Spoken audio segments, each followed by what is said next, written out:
Good morning, and thank you, first of all, for having me here again. It is my fifth year for me here in Dubai. And actually, I have to say that I started the accessibility in IATA thanks also to Dubai, because this is where we hosted our first accessibility symposium for the air travel industry. So, my name is Linda Ristagno. I'm Italian. I'm based I work in Geneva. I work for IATA, and I am the lead of accessibility, proudly the lead of the accessibility for the International Air Transport Association. Wow. So, today, I think that the scope is really for this morning, really a little bit to wrap up what has been discussed. Really cool. If I manage to, okay. So, just to start with some basic principle. So, why accessibility is important for the air travel industry? First of all, it's as we always say, because this is the right thing to do. And there are 1.3 billions of persons in the world who have some forms of disability. But accessibility is not only about disability, accessibility is for everyone. We will see in the course of the day and tomorrow how all different stakeholders have implemented. And also this morning we saw already in regards of the Dubai airports, and I was really fascinated how different stakeholders and what they are doing to improve on accessible travel and tourism. So it is vital and is a transformative topic for the industry. It is not only the right thing to do, it makes business sense, because if you think that those 1.3 billion of people in the world travel with their relatives and their friends, it makes actually a very good opportunity. This is why the aviation industry is jumping on this opportunity, and we are creating and we are reviewing all the standards, best practices, procedures that we have worked on to make also our standards business and procedures, business processes and procedures and policy as well accessible. So accessibility matters, it's important. It goes beyond compliance because there are regulations for sure, and I will show you as well what is going on in terms of multilateralism. So what's happening between decision makers. It goes beyond compliance. It's not only adhering to certain standards and rules and regulations, but it is really making sure that we leave our footprint for the future generations, that we leave a society that is really inclusive and accessible. And there is no inclusivity without accessibility. So what is the industry commitment? We started with the industry commitment in 2019. I mentioned right now that we started here in IATA, in Dubai, but we started by a commitment from our top management first and our leaders, aviation and airlines leaders, by committing that we will be changing, that we would be changing the way of approaching this subject. That's why over the course of the years, we have already improved on resolutions, standards, guidance material. For example, this morning, I just got the confirmation that the International Civil Aviation Organization is recognizing a brilliant and great guidance material that we have worked with the stakeholders and with persons with disabilities to improve the safe transportation of mobility aids, so wheelchairs, and especially battery-powered wheelchairs in the cargo compartment of the aircraft, because this is how those are transported in the belly of the aircraft to make sure that those mobility aids are not damaged. And when the passenger, from when the passenger leaves from the airport and boards on the aircraft and the wheelchair goes in the cargo compartment of the aircraft, until when the passenger arrives at destination, the mobility aids arrives with the passenger and is in one piece. So this is brilliant. So we will be moving now to the second edition of this guidance material to incorporate some standards that are being developed at ICAO level, specific for the battery-powered mobility aids, which are dangerous goods. So this is ongoing and this is brilliant, actually. But what are we doing as well? We are making sure that we train our stakeholders, we train our people.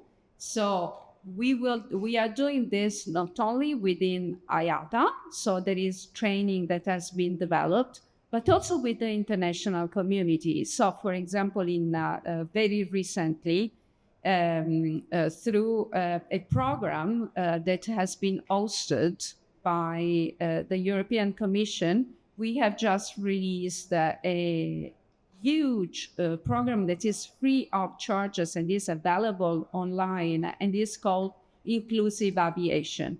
And is written in plain language so that everyone understands the meaning and everyone understands how the aviation industry operates. Well, that's fun. Other improvements that are upcoming, thanks to amendments to regulations, but also thanks to the willingness of the stakeholders coming together, is, for example, new features for the onboard wheelchairs. So onboard wheelchairs are not standardized, so the wheelchairs that passengers use to go from their seat to the lavatory. So there are works ongoing on that, thanks to the fact that rules have changed as well. I don't want to. So this is great, right? The industry is going to review its standards, policy, best practices. It's great work. But what is our problem? We also have a problem. And what is that? It's that regulations are not consistent. So this is an issue for the airlines, and it is an issue for, mostly is an issue for the passengers. At the present, there are no global standards or global regulations or even principles that are applied for the passengers when they travel from one destination to the other. So just to give you an example, just talking about dogs. It's why.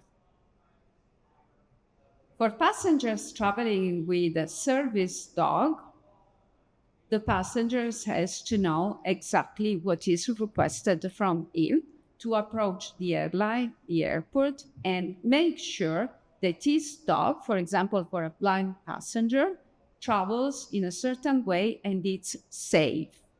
Those rules are not equivalent all over the world, because in some parts of the world, those rules specific to service dogs are associated to pets.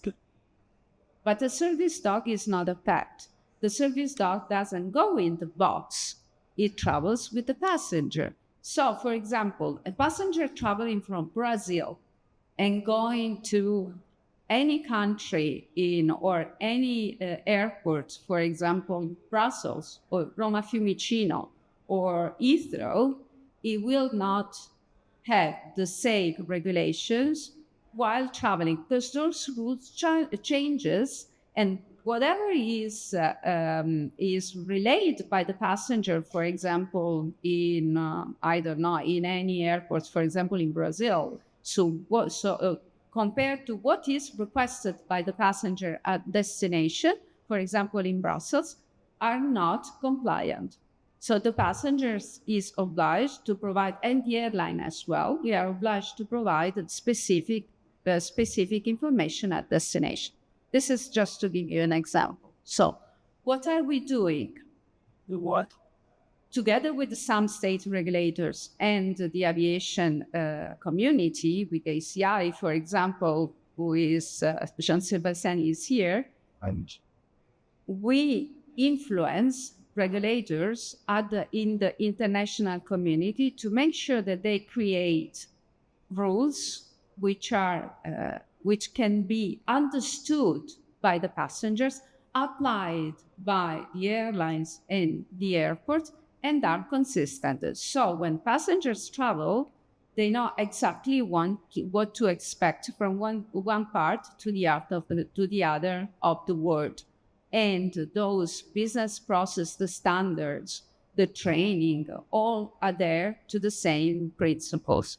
It has recently been passed, and I was in Montreal last week because there was a huge event. It is the ICAO, the International Civil Aviation Organization General Assembly, that happens every 3 years, where the regulators of the world decide which is the next, for the next triennium, which is the destination where they want to be to. So for the first time ever, accessibility was one of the 6 strategic priorities for the international community. And we should be very, very proud of this, especially all the advocates that are here in the room and the passengers themselves, because finally, for the international community and the state regulators of the world, accessibility is not an afterthought. And we will be working with peace of mind and in very consistent way to create a truly accessible aviation and regulations. So, dignified. what's next? What does this mean? What will be for the next 3 years? There will be certainly a stronger collaboration between states, between the industry stakeholders and the passengers. Again, the disability community is for the first time ever, at the request of the industry, included into the collaboration. So there will be representatives of the disability community, which will be part of this debate and dialogue, because at the end, if we don't listen to what passengers need, how are we sure that we are delivered what they need? Yes. There will be global standards, so we all work to deliver certainty for the airlines, for the airports, and for the passengers. And finally, there will be a huge look to innovation, real innovation, especially looking at universal design principles. So just to wrap up, we said that accessibility, that we are not looking at disability anymore, but at accessibility, because it makes sense for everyone, and not only for those passengers who are disabled. We said that we need to collaborate between private and public, and mostly the passengers, to create truly inclusive spaces, so that when everyone talks about inclusivity, accessibility is part of that. There is no inclusion without accessibility. Wow. And finally, we want to leave a footprint for our future generation. And embracing accessibility will make sure that it is not an afterthought, and that this will be a reality. And I hope very soon.